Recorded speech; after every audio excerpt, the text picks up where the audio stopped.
मोर बिदेही सजना रतिया दिनवा रहै गोहनवा मोर बिदेही सजना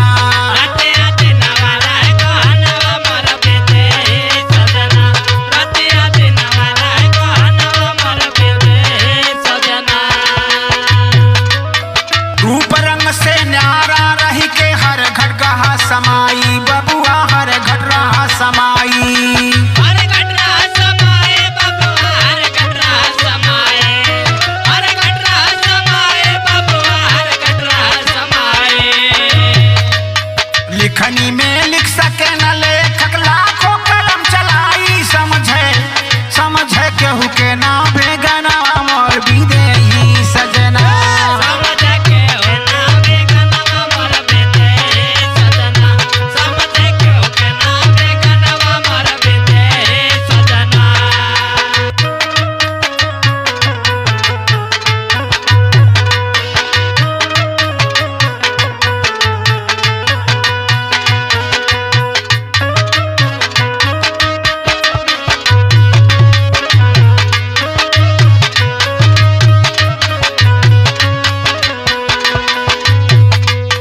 सबही के संग रही के सबकी करताए रखवारी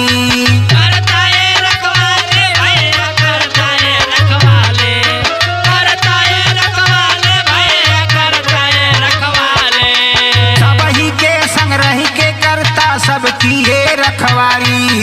सबके रखवाले करता सबके रखवाले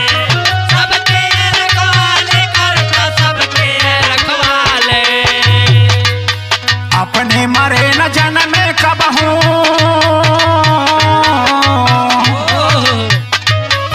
अपने मरे न जन्म कबहू ये न कई खेल बनारी बिन पग चले सुन बिन कनवा मोर